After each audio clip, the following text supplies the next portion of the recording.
Bonjour. Alors, lancé au tout début des années 1980 avec les applications VisiCalc, puis Multiplan, le concept de tableur a accompagné le démarrage de l'ordinateur personnel.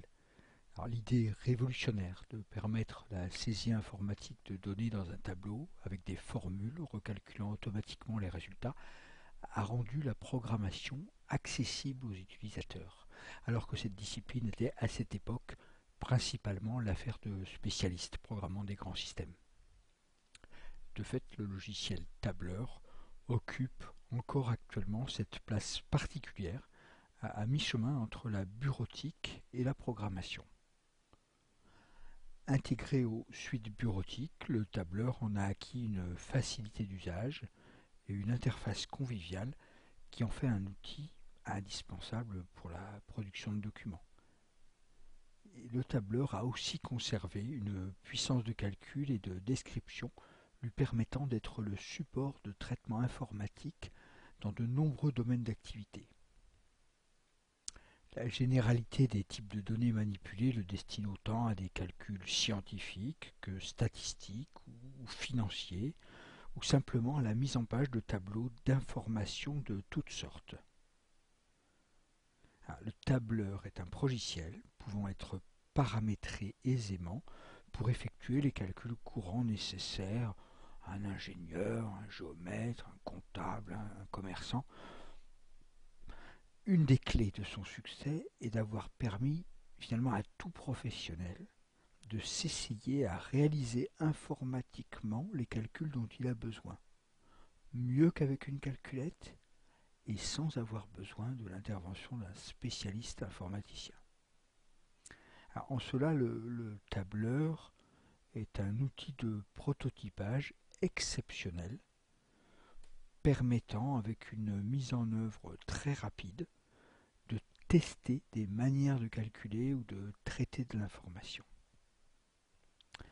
Son principal atout, son adaptabilité à des contextes très variés, sa facilité d'utilisation et de programmation, ne doit cependant pas faire oublier que face à un usage particulier, le logiciel tableur peut ne pas être le plus adapté.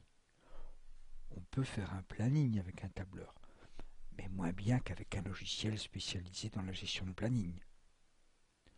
On peut tenir une comptabilité simple, mais avec moins de sécurité qu'avec un logiciel spécialisé. On peut faire des statistiques, mais etc. etc. Alors, au développement du tableur a aussi été très vite associée la possibilité de générer des graphiques. C'est cette double fonctionnalité, tableur, grapheur, qui l'a définitivement installé comme incontournable dans les logiciels de bureautique, pour agrémenter toutes sortes de rapports, de multiples tableaux et des incontournables camemberts associés.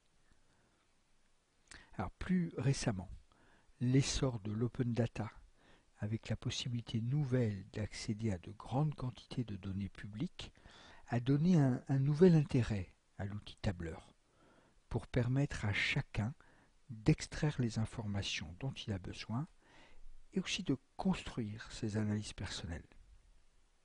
Alors, ce module va vous permettre de parcourir les concepts du tableur, ses principales fonctionnalités, d'en décoder le jargon, d'en voir un certain nombre d'exemples d'usage.